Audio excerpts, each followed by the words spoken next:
Hey there! Today in Codex Annotations, we're going to look into the Ghoulish Delight codex entry, and like all things involving Orlesian nobles, it is a doozy.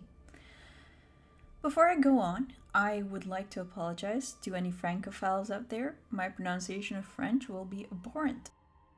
My dearest Regine, surely you must have heard of the Pagets' failing fortunes. They've lost almost everything. The Lord made some bad decisions and trusted people he shouldn't. All that's left is La Maison Verte in the Dales. They have to sell it and move to the city. I was called upon to find someone willing to buy the house. You would be so proud of me. I surpassed all the Lord's expectations. For any non-French speakers out there, La Maison Verte means the Green Mansion or house in English. I looked into La Maison's history first. Did you know it was built in the time of the elves? It was a sanctuary dedicated to Andrew, goddess of the forest. The house was built around the ruins. The heart of the shrine was an etched stone altar, now in the grand hall. It's quite spectacular. Any noble in Val Royeaux would be envious of something with such historical significance. I planned a party to show off the house and its elven altar. We had it decorated with white flowers and candles, even brought in some hearts to graze in the garden outside. The effect was stunning. This sounds like pretty basic party planning to me. All good so far, I guess.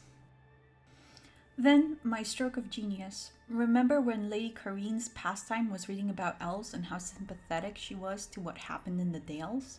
She couldn't stop talking about how we must make contact with the restless elven spirits. All her lady companions were so taken with the idea. Well, I did just that. Or I made the guests believe that's what happened. I had to hire a mage to help, of course, a very discreet fellow from Montsumad. So now the plot thickens. We know from Vivian's backstory that having mages around to entertain at parties isn't unheard of in Orlais. She met Bastien at such an affair, so if anything, having a mage out and about doing small party tricks would make the guests feel extra special. Why go for the very discreet mage when it's just for a bit of fun? It's the next paragraph that clues us into something really being amiss and why the mage might have wanted to stay anonymous. During the party, I talked about how the house was a haunt for sad elven spirits. They ate it all up. Romantic, they said. For the final touch, I had everyone join hands around the elven stone and pray, and the mage, no names, cast a spell that made us dance like puppets on strings and sing The Little Bluebird of Summer. This part makes me think there are two options. The first one is the mage used blood magic to control the guests and host for a party trick. That raises more questions in itself. Did the mage use their own blood?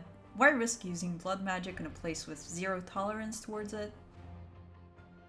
Are there some elven servants' bodies in a closet somewhere that will be disposed of after the party? The second option, while less likely, is even scarier to me. The Orlesians managed to meddle with the elven altar just enough to get somehow under its or Andrew's influence. We know from the Ruins of Reality short story that ancient elven magic endures to this day and is exceptional by modern standards. But let's skip the lecture on the ancient elves for now and move on to the reactions of the guests and the host.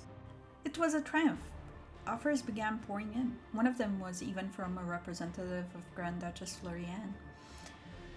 Oh, I have so much to tell you, I can't wait to return. With great love, Ignatius.